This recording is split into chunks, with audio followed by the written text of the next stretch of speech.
Scotland. It's been quite blowy this morning, but the wind's easing down through today, but picking up again during tomorrow. Quite a bit of cloud across Northern Ireland, but should be a bit brighter than today across Northern Ireland and Northern England, and certainly across the south. Yes, there will be some fog around, but that should be clearing by mid to late morning, and then we'll see plenty of sunshine again over the Midlands, East Anglia, Southern England and Wales. Generally a brighter day over Northern England. Still a fair bit of cloud, but some hazy sunshine, and then we'll see wet weather, rain coming into the Northern Isles, the Western Isles and the Highlands of Scotland later, and those gusty winds continuing to strengthen across the far north. Temperatures 10, 11, 12 could reach 13 degrees, maybe even 14 in parts of eastern England.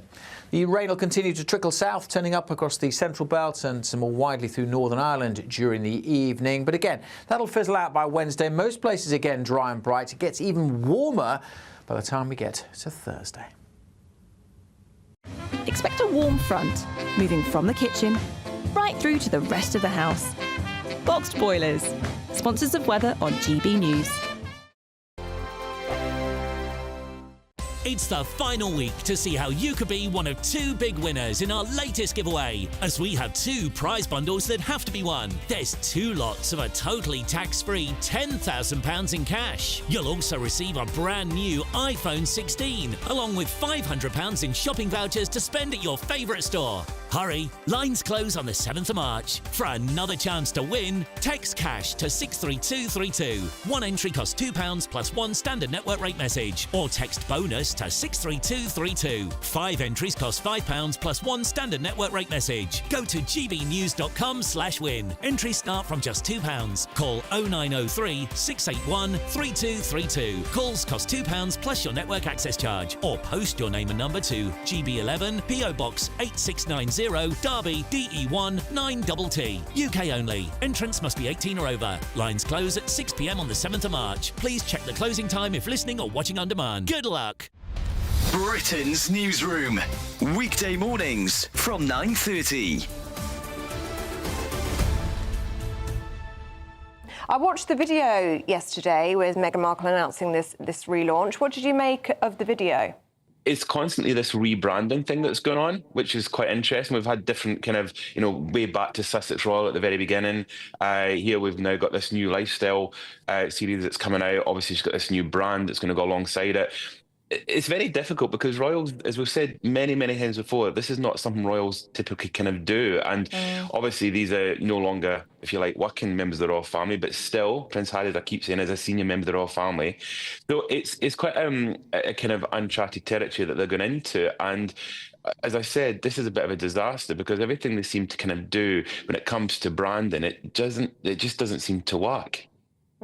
They seem to really be struggling to find their purpose in the US. Do you think that's fair? I mean, Prince Harry, of course, has got the Invictus Games, which is just the most wonderful thing that he has set up. But it appears that they're not obviously part of the royal family anymore in terms of working royals. They're not senior working royals, but not able to make it in the business world yet either. You're right, Elliot. I think the Invictus Games is definitely the kind of saving grace. That's the thing that everybody kind of admires and respects them for. But then it's when they keep going back into this kind of celebrity branded lifestyle.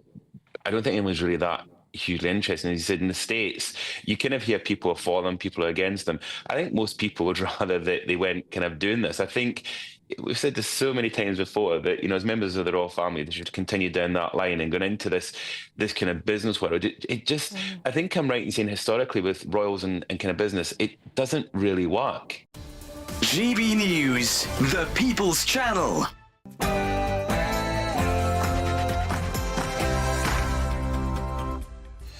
Very, very good afternoon to you, and I hope you're having a wonderful, happy Monday. It's 3 p.m. Welcome to the Martin Daubney Show here on GB News. We're broadcasting for you, as ever, live from the heart of Westminster and all across the UK. On today's show, a car has been driven into a crowd in Mannheim, Germany, killing one and injuring several others ahead of a planned Christian Ash Wednesday festival. Now, last May, in the very same town, a jihadist mass knife attacker killed a police officer after attacking local politicians. We'll have all the latest on this breaking news story throughout the rest of the show.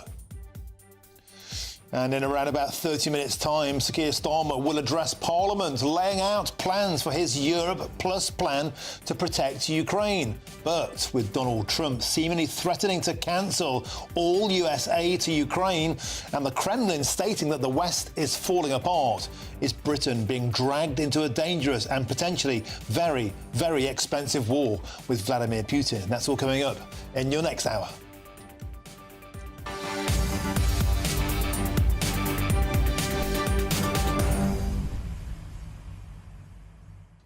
Well, the show, a pleasure to have your company. Well, after that astonishing press conference at the White House on Friday evening, covered live on my show here, the dust is still settling at 6:30 p.m. British time today.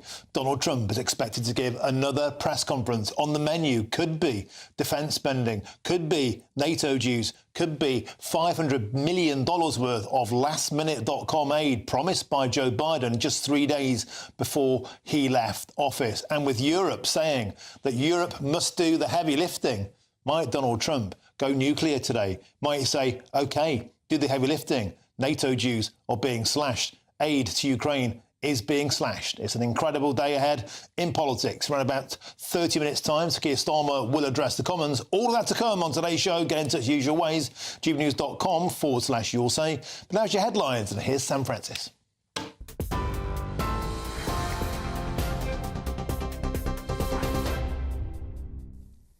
Martin, thank you, and good afternoon to you. 2 minutes past 3. Well, as we were just hearing there, Sir Keir Starmer is expected back in the Commons later this afternoon.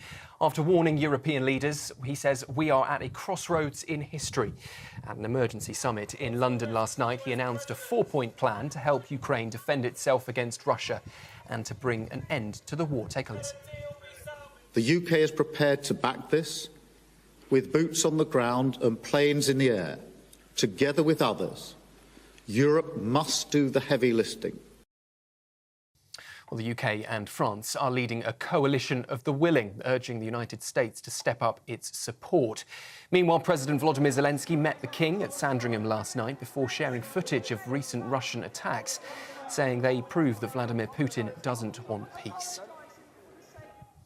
Labour's Luke Pollard told us here at GB News the UK must now act as a bridge between the United States and Europe.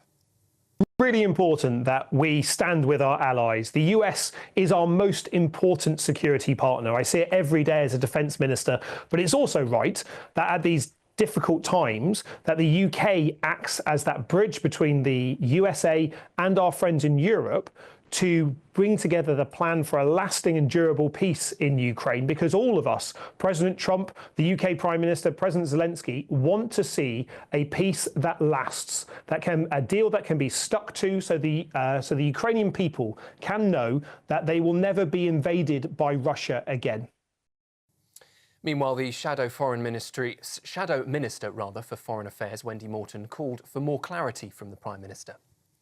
Is about very much the UK building on the work, the role that we've had in terms of Ukraine, the start of the war, and even before that, very much as a close ally of Ukraine, but also as a really strong ally of the US as well. And this is about finding a way forward. But equally, I think it's also important that, you know, for shadow ministers like myself, for Her Majesty's opposition, we need a little bit more detail and a little bit more clarity about what was agreed at the summit, and so we're hoping that we will see that this afternoon when the Prime Minister comes to the House of Commons.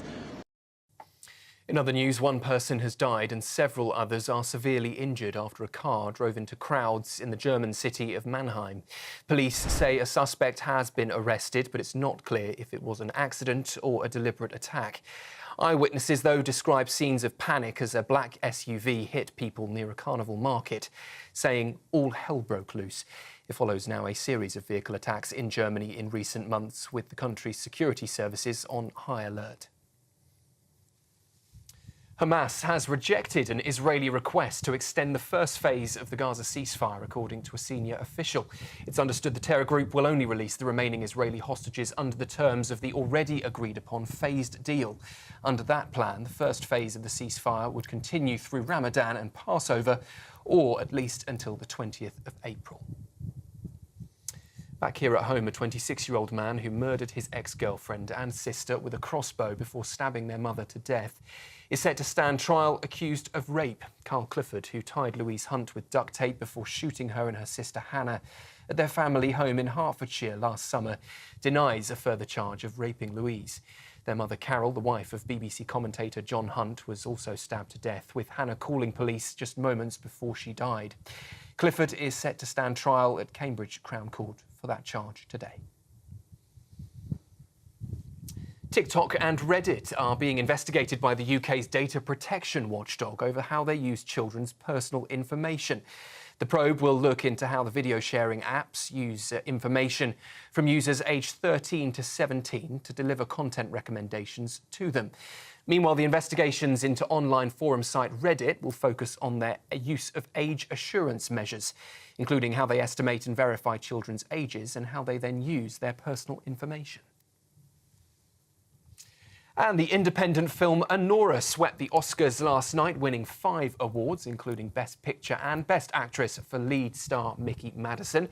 Hollywood stars descended on LA for the 97th Oscars Awards for the biggest night in film. Meanwhile, the Brutalist star Adrian Brody spoke of anti-Semitism and racism as he picked up the Best Actor gong. Please, I'm wrapping up. I will wrap up. Please turn the music off. I've done this before. Thank you. It's not my first rodeo, but I will be brief. I will not be egregious, I promise. I pray for a healthier and a happier and a more inclusive world. And I believe if the past can teach us anything, it's a reminder to not let hate go unchecked. Congratulations to all of the Oscar winners. Those are the latest headlines. I'll be back with you in around half an hour. Now, though, it's over to Martin.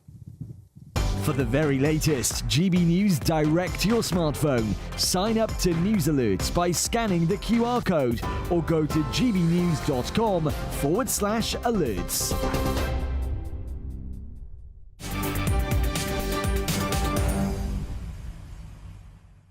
Thank you, Sam. Now to the news coming to us from southwestern Germany, the city of Mannheim, because police have now confirmed that one person has died and several others are seriously injured after a car was driven into a crowd in Mannheim in Germany. And for the latest updates, I'm joined by the UK correspondent for the German newspaper Der Zeit, and that is Jochen Bittner. Mr. Bittner, welcome to the show. What is the latest situation? We know a car was driven at high speed, a pretty sadly common occurrence these days, it seems, in Germany. We know it was in Mannheim. Of course, Mannheim was subjected to a jihadist knife attack last May, which tragically left one policeman dead. What do we know about today's attack so far? Yes, good afternoon, Martin. We don't know a lot at the moment. The police have just confirmed a second person has died.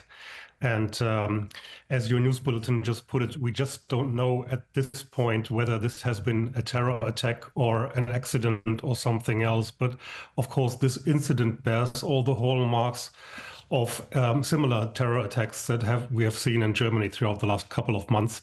And you also should know it is a special day in Germany this Monday. It is one of the most important days of the carnival season and the festivities around it. And this day in Germany today is called Rosenmontag. I think the English term is Shrove Monday.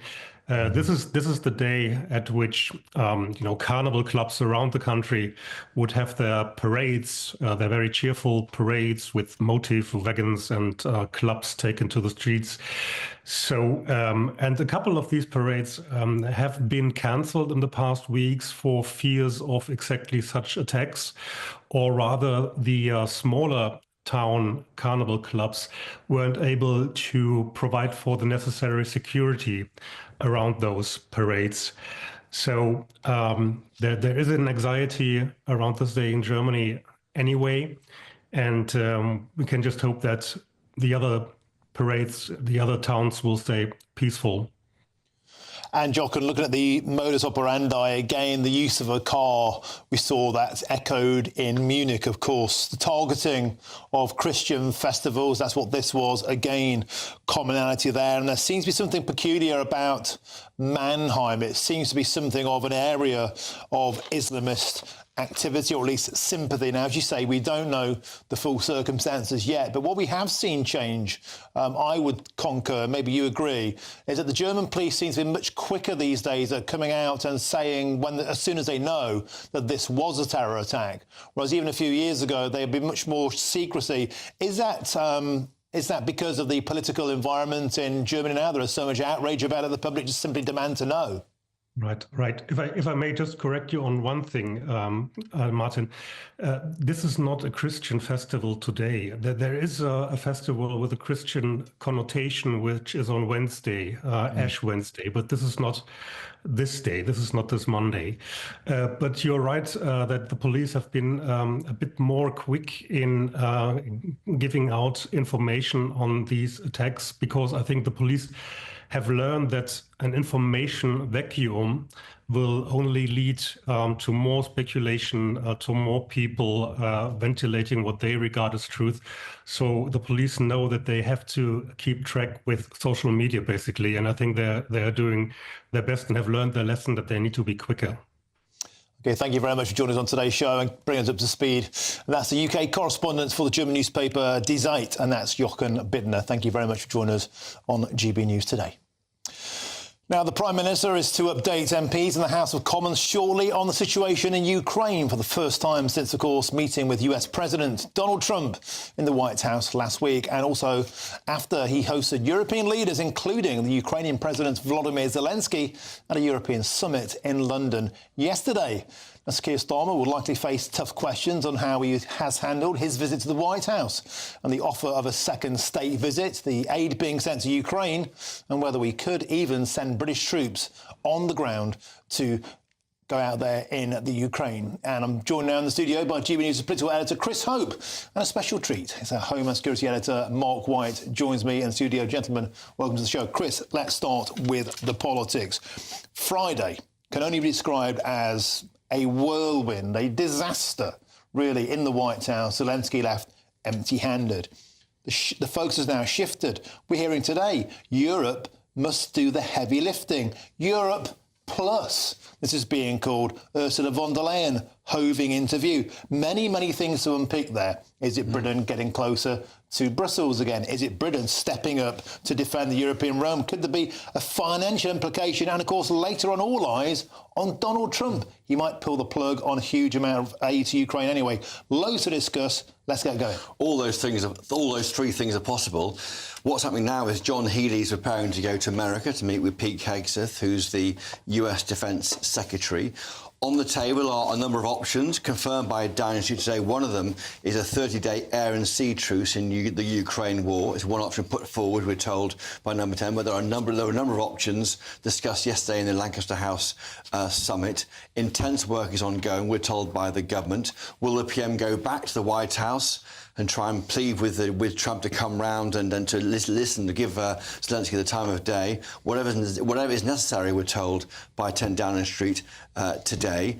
No idea on timing, on boots to the ground. They say, again, UK boots will be on the ground, but don't know when that'll be. That depends on the progress of the peace talks. And also no idea what this security guarantee looks like. We think it's radar, we think it's long jets who can protect European troops on the ground, but we don't know yet, and that's being not been discussed by Trump. And the shape of what that looks like also in Ukraine isn't clear either. Russia won't accept NATO troops. We won't fight under an EU badge. Canada is involved. That's why it's called Europe Plus. Is it going to be a new European defence force? And if so, where does that leave NATO, which has got its own infrastructure and, of course, has been there since the 1940s? And what's in it for the UK? I think increasingly I see questions on social media. Why are we doing this? We've been told today we spent £12.8 billion of taxpayers' money in grants and loans in the past 3 years on Ukraine. We ask in the meeting with the PM spokesman what's in it for our viewers and listeners, and they say Ukraine's security is UK security. Defending Ukraine is absolutely critical, they say, to our national security. And yesterday in the press conference, the PM told us that what happens in the continent of Europe washes up on our shores. But we look at Trump, and he's getting a deal on rare earth minerals. Where's our deal? Somebody might be saying, well, we can't fix potholes in the roads and get the NHS to work. And just finally, I do think the entire focus of all the chat here that I've been talking about over the past 5 days is really negotiating with Trump. Frankly, Europe is trying to do a deal that Trump agrees to before we even get to the Putin chat. And we've not even got to that person who might veto the whole thing. We're a long way away from anywhere near peace. Mark White, an astonishing situation when you think when, on Friday evening, we were within grasp of a potential end to all of this, a minerals deal on the table. That was blown out of the water by the situation we saw in the White House. And now all change again, and all change could be very expensive for the British taxpayer. Well, it could. Let's wait to see what Donald Trump has said. Some of the reports that are coming out of the US say that, you know, before he'll even begin to talk to Vladimir Zelensky again, he wants an apology. Now, will Vladimir Zelensky be the type of character who can bring himself to apologise? Remember, he appeared that evening after this absolute car crash in the Oval Office on the Fox News channel with Brett Baer, and, you know, he was asked 3 times whether he thought he should apologise to the Trump administration and to President Trump, and 3 times he refused to apologise. So he clearly doesn't feel that he is in the wrong, and there will be many people that will probably argue that he wasn't in the wrong. But I think at the very least, he was quite badly advised in terms of the way he sort of handled himself in there, a bit too much in the way of kind of chuntering and noises off as he continued to sort of answer back the various points that were put to him by President Trump and eventually, of course, by his Vice President, J.D. Vance. And it just sort of escalated from there. We're waiting for the Prime Minister to talk around about 13 minutes' time, around about 1:30.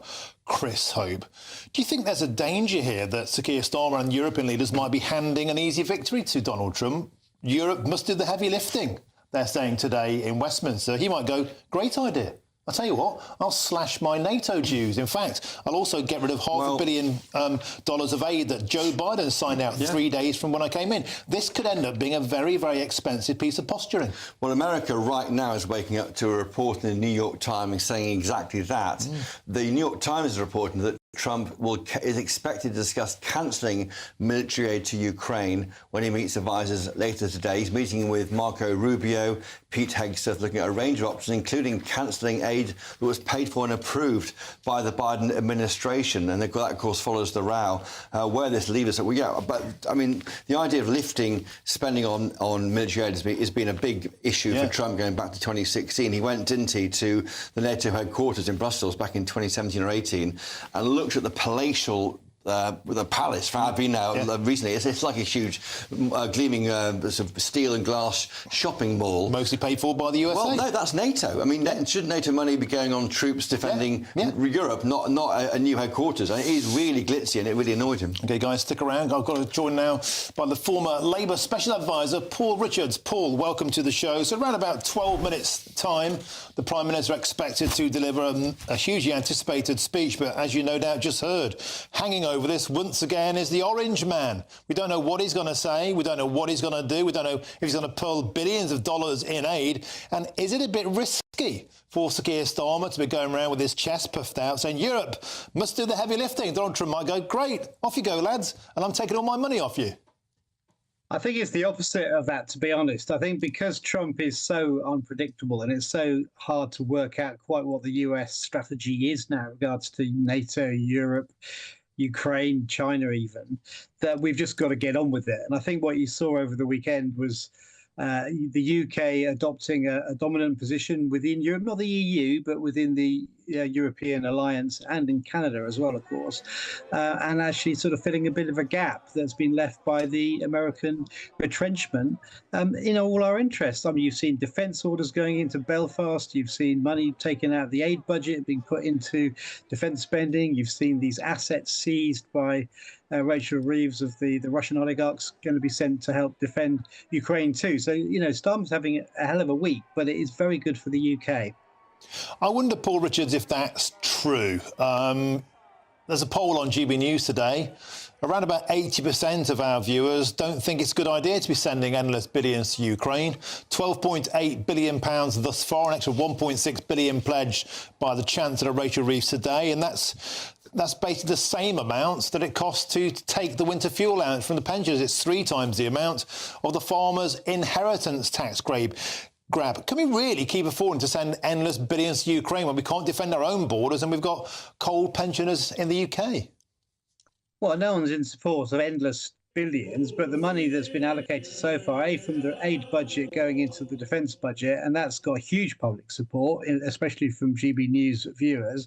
And the second is using this sequestrated money that's in London that belongs to the oligarchs, the Russian sort of ruling class, and using their money to defend Ukraine and sort of repair some of the damage that the Russians have actually done. And so it's not even taxpayers' money, it's just money that is now being reallocated to these new, important moments in our life. That I think the security question now is the big question for our age, and how we all behave and react over the next few weeks is going to be absolutely historic. And I think so far, and you might say, Martin, well, I would say this, wouldn't I? But even Conservatives are saying that Starmer has really stepped up as a world leader in the last few weeks and is doing the UK's bidding extremely effectively.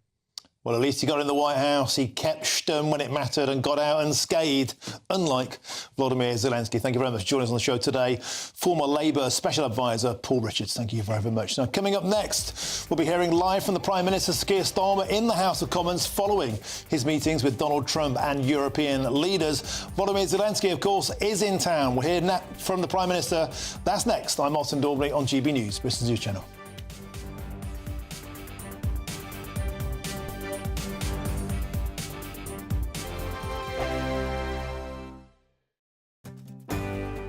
I'm Michael Portillo. This is GB News, the People's Channel, Britain's news channel. Exciting news. Every Friday, my Patrick Christie's Tonight Show is going to have a twist to it. We're welcoming some special guests. You. That's right, on Fridays I'm going to be doing my show in front of a live studio audience because this show is about you and what you have to say. It's going to be the same big debates, same big topics, same big opinions. But every Friday night at 9 p.m, you are invited to come on down to Patrick Christie's Tonight to be a part of the action. Only on GB News, the People's Channel, Britain's news channel.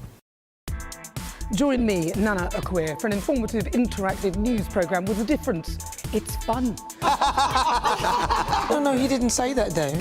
I'm so surprised. I think there's an element of truth to that. Join me from 3 p.m. every weekend, only on GB News, Britain's news channel. Headliners on GB News 11 p.m. every night. It's got 3 top comedians going through the next day's newspapers so you don't have to read them, which is great. That's a good point. He's lying. I mean, maybe he's not lying. That's Headliners every night from 11 p.m. and 5 a.m. as well on GB News, Britain's news channel. Mornings don't have to be tiresome, especially if you have the right company. Wake up to news as it happens, opinion and debate, and of course, a little bit of entertainment too. Because when the kettle's on, we're on. That's Breakfast on GB News, a show worth waking up for. Every morning from 6 a.m. Only on the People's Channel, Britain's news channel. We'll spread the news, you spread the word. Join me, Camilla Tominey, for a frank and honest discussion with those in power that cuts through the spin and gets to the heart of the issues shaping our nation. You haven't confirmed that you want to stand as leader, but you haven't ruled it out either. This report basically says that he's not fit to stand trial. Is he indecisive? Incompetent? I deliver the dose of reality Westminster needs. That's the Camilla Tominey Show at 9:30 every Sunday on GB News. The People's Channel, Britain's news channel. Hi, I'm Michelle Dewberry, and my show is your opportunity to cut through all the noise and dive in headfirst to some robust debates. Ideas clash. Situation, because the failure is You're deliberately avoiding my point. Nothing's held back. And if you think this is the end of it, wait for more. And we do not shy away from the difficult stuff. Sometimes I want to shake people and say, if only you understood. So join me on Dubes & Co. weeknights at 6 p.m, only on GB News, Britain's news channel. I'm Stephen Dixon, and thanks for joining us on GB News, Britain's news channel.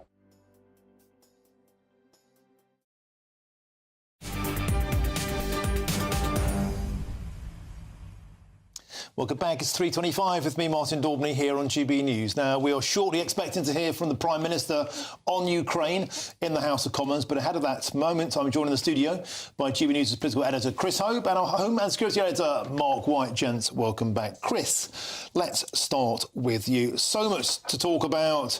What are we expecting from Sir Keir Starmer today? Just a summary of where he's at, of what we've learned so far. Any big announcement, of course, and that could all be overshadowed by Donald Trump. 6:30 this evening could drop his own bombshell on proceedings. It should be over by then, I think, Martin. But I think, just question marks about what on earth is next. What are you planning to do? What are the options you've got open to you?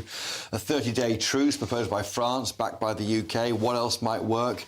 How do you get back into the room with Trump? Are you willing to go there? I think also there might be a bit of pushback on last week's story. The Labour MPs have spent the weekend meeting with their voters, their supporters, at home in their constituency.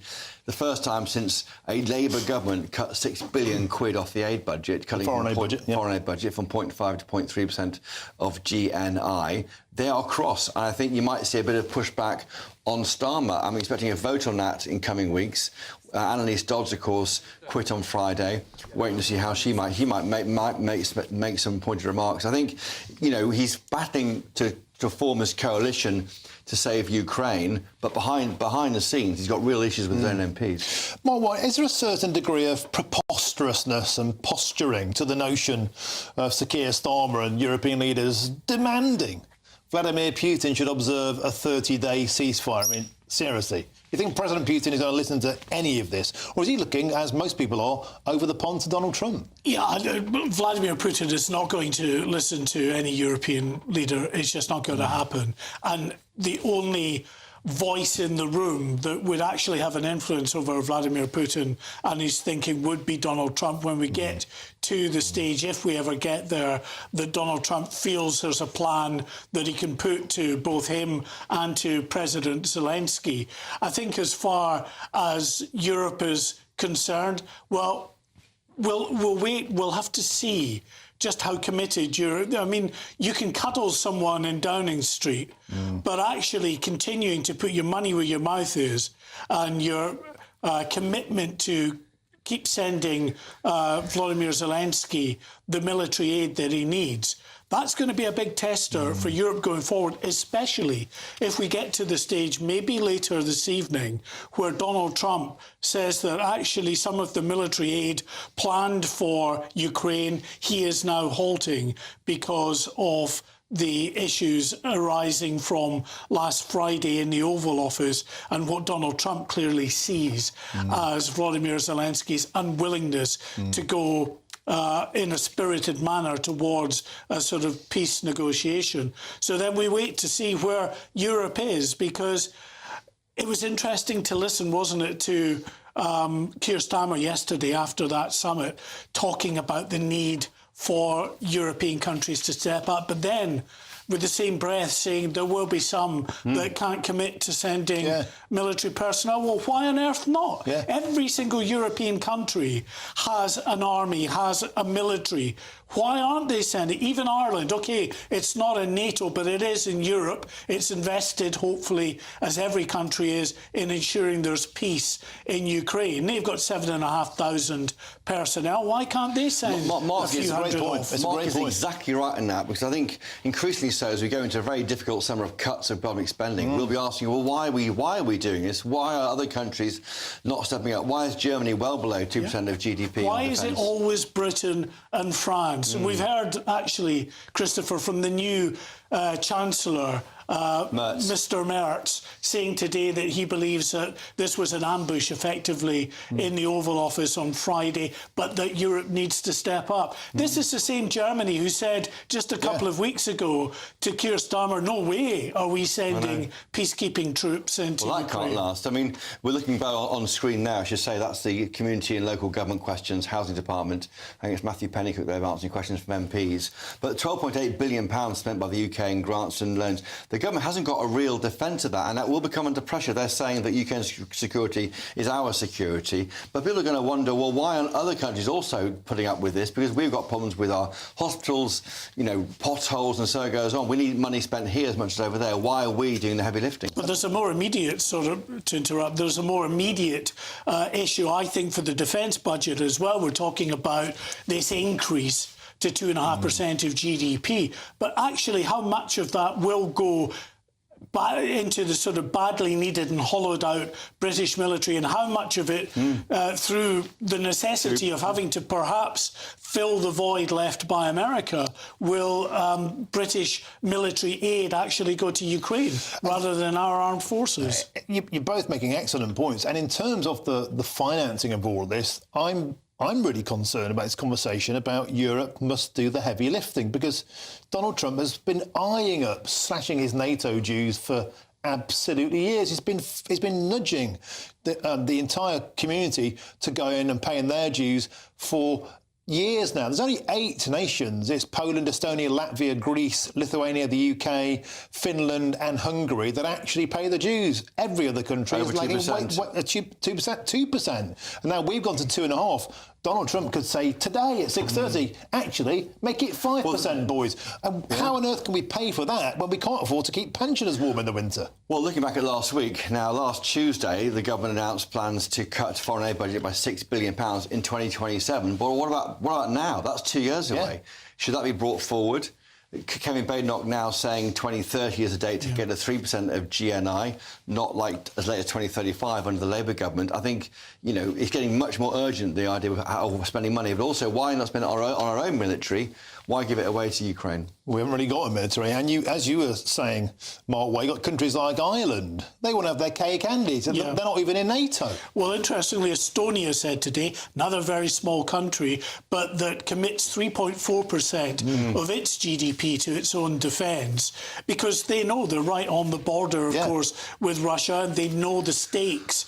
But they're saying that they would be willing to contribute to a peacekeeping force or a reassurance force, whatever you want to call it, going into Ukraine. Well, every European country should absolutely be harangued into doing the same, because it's in everybody's interest, we're told, to ensure that Ukraine finds a peace settlement, that any peace agreement is adhered to, and that there are no infringements.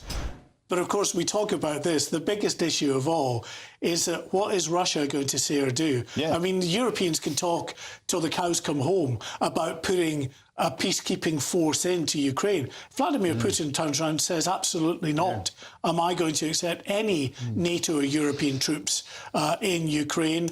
Then what can they do? I was really struck standing outside Lancaster House yesterday all day, watching the leaders go in, go out. It was the hushed tones. It felt very, very intense. And these are leaders brought up in the peace dividend, not used to having to be OK, we've got Keir Starmer now live in the comments. For us, the test of our times, a crossroads in our history. So with permission, Mr Speaker, I'll update the House on my efforts to secure a strong, just and lasting peace following Russia's vile invasion of Ukraine. Mr Speaker, it begins in this House, where on Tuesday I announced the biggest sustained increase in defence spending since the Cold War. A recognition of the fact that once again we live in an era where peace in Europe depends upon strength and deterrence, but also a rediscovery of the old post-war argument, long held on these benches, that economic security is national security. Because, Mr Speaker, the demands we now have to make of Britain must come alongside a new foundation of security for working people. The tough choices that we made last week, they are not done. we must use the process of getting to 3% of our national income spent on defence to fundamentally rebuild British industry, use our investment in military spending to create new jobs and apprenticeships in every part of the country. And that's why last night I announced a deal that perfectly symbolises the new era. A partnership with Ukraine that allows them to use £1.6 billion of UK export finance to buy 5,000 air defence missiles manufactured in Belfast. Mr. Speaker, that means UK jobs, UK skills, UK finance pulling together for our national interests, putting Ukraine in the strongest possible position for peace and protecting innocent civilians from the terror of Russian drones. Mr. Speaker, my efforts continued on Thursday when I met President Trump in the White House to strengthen our relationship with America. Now, what happened in his subsequent meeting with President Zelensky is something nobody in this House wants to see. But I do want to be crystal clear. We must strengthen our relationship with America. For our security, for our technology, for our trade and investment. They are and always will be indispensable. And we will never choose between either side of the Atlantic. In fact, Mr. Speaker, if anything, the past week has shown that that idea is totally unserious. Because while some people may enjoy the simplicity of taking a side, this week has shown with total clarity that the US is vital in securing the peace we all want to see in Ukraine. So I welcome the opportunity for a new economic deal with the US, confirmed by the President last week, because it's an opportunity I'm determined to pursue. I welcome the positive discussions we had on European security, including his clear support for Article 5 of NATO. I welcome the understanding from our dialogue that our two nations will work together on security arrangements for a lasting peace in Ukraine. I also welcome the President's continued commitment to that peace, which nobody in this House should doubt for a second is sincere. Mr. Speaker, I now turn to the events of this weekend and the moving scenes that greeted President Zelensky as he arrived in London on Saturday. Mr. Speaker, I saw for myself he was taken aback when the crowd in Whitehall cheered at the top of their voices, and they were speaking for the whole of our country.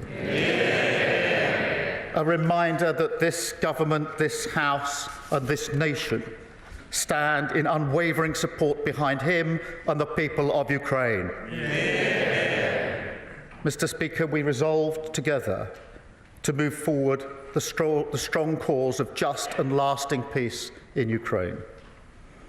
And then on Sunday, I hosted European leaders from across our continent, equally committed to this cause, including President Macron, Prime Minister Maloney, the leaders of NATO, the European Commission and Council, and the Prime Minister of Canada, a vital ally of this country, the Commonwealth and Ukraine, responsible for training over 40,000 Ukrainian troops.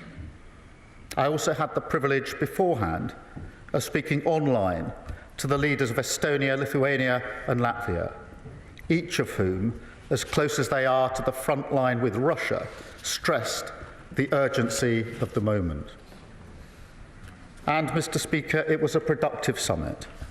Together we agreed a clear strategy that the United Kingdom, France and our allies will work closely with Ukraine on a plan to stop the fighting, which we will then discuss directly with the United States. It's a plan that has 4 clear principles, which I'll now share in full with the House.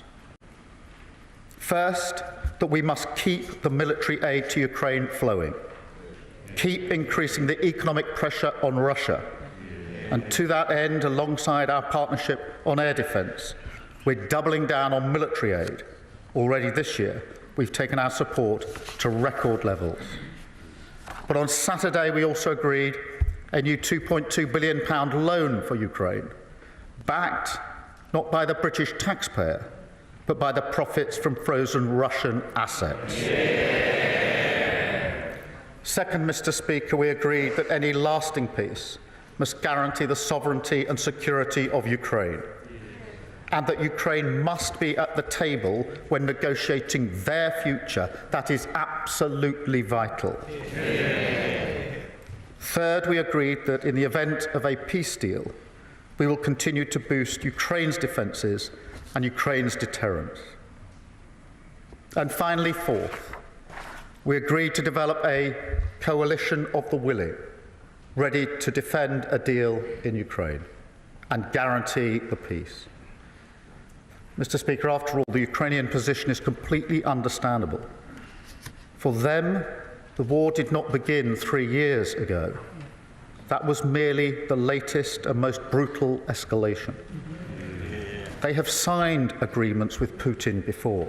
They've experienced the nature of his diplomacy and the calibre of his word. We cannot accept a weak deal like Minsk again.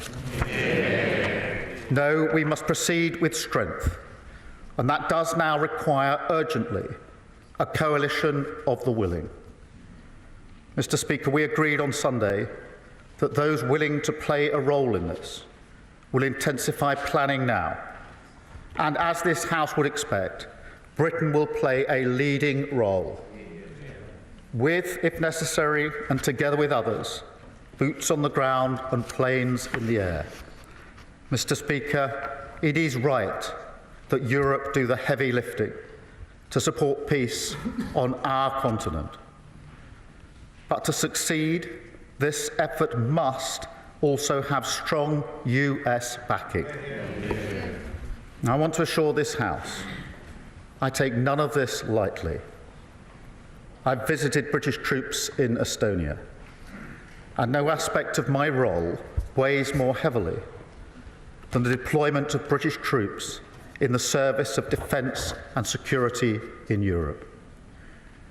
And yet I do feel very strongly that the future of Ukraine is vital for our national security. Russia is a menace in our waters and skies. They've launched cyber attacks on our NHS, assassination attempts in our streets. In this House, we stand by Ukraine because it's the right thing to do. But we also stand by them because it's in our interest to do so. Because if we do not achieve a lasting peace, then the instability and insecurity that has hit the living standards of working people in Britain, that will only get worse. And Putin's appetite for conflict and chaos, that will only grow. So a strong peace, a just peace, a lasting peace, that has now to be our goal. It is vital, it is in our interests, and its pursuit, Britain will lead from the front for the security of our continent, the security of our country, and the security of the British people. We must now win the peace.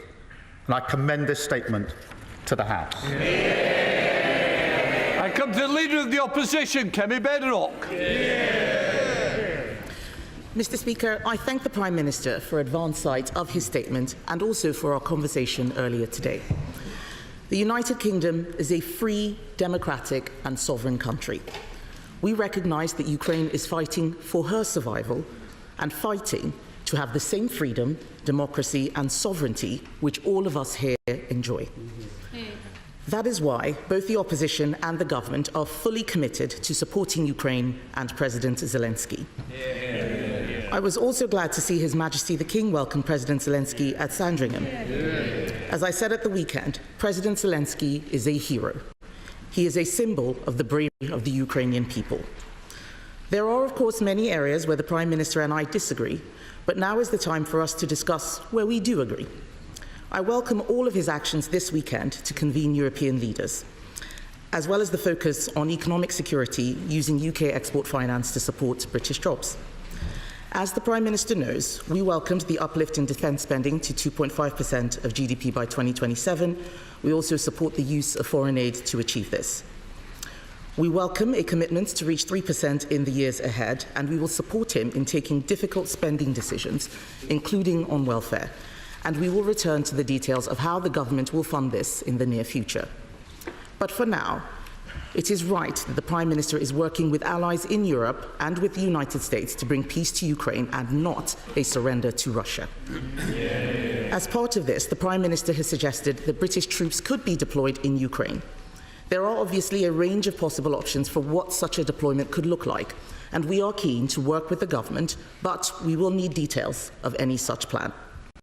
This will be a difficult but significant step. I know many in Parliament and across our country will be interested in what this entails, and I ask him to work with us so there can be effective scrutiny. I also welcome the coalition of the willing to support Ukraine and agree that Europe must do the heavy lifting. So can I ask the Prime Minister to update us on what European and other allies are willing to offer towards this coalition? Can I welcome the use of the proceeds from frozen Russian assets to support Ukraine? And ask the Prime Minister if he has plans to go further and use the frozen assets themselves. Can I ask him for an update on the government's sanctions on Russian-linked individuals and for confirmation that such sanctions would not be lifted in the event of a ceasefire? Can I ask the Prime Minister to update us on the steps he and other allies are taking to ensure that Ukraine is at the negotiating table for any peace plan and what he thinks can be done to heal the rift with Washington? As the Prime Minister referenced in his speech, the Minsk agreements of 2015 failed to stop Russian aggression and ultimately did not return Ukraine's territorial integrity.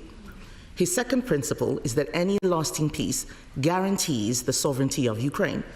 So can I finally ask how the Prime Minister will work to ensure we avoid a repeat of the Minsk agreements and how we can ensure that any peace fully protects Ukrainian sovereignty?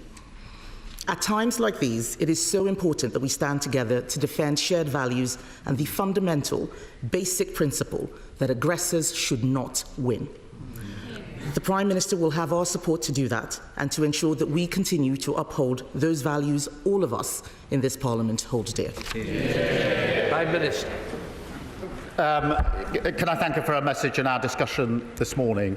And can I thank the Leader of the Opposition for her support for the measures that we are taking? It matters across this House that we are united on this issue. It matters to the Ukrainians and to President Zelensky. And I can tell you that he was moved by the reception that he got in our country on Saturday. And I can tell you I felt very proud to be British on Saturday when our country spoke with one voice, and she reflects that with the unity across the House, and I do thank her for it. She asks about the details of any deployment. We will, of course, put details before the House when we get to that stage, if we get to that stage. And as I mentioned to her this morning in our phone call, I will make sure that she gets whatever briefings she needs to be able to look at the detail before it's put before the House, so she's fully informed. On the question of other allies, we had a long meeting yesterday with a number of allies. My strong view is that we have to move forward, we have to lead from the front, and therefore we need a coalition of the willing, because otherwise we will move at the speed of the most reluctant, and that will be too slow. A number of countries and allies indicated their support. They will set that out in due course. I won't pretend that every country is in the same place on this issue. That is why I and others took the view that we should take a leading position and move forward. But I will give further details as they become available. On the question of the frozen assets themselves, obviously the proceeds, the profits, are being used in the way that the House understands in accordance with the statement I just made. On the assets themselves, it is a very complicated issue, not straightforward. But I do think that we need to do and are doing more work to look at what are the possibilities, at least, along with other countries. But I'm not going to pretend that this is simple or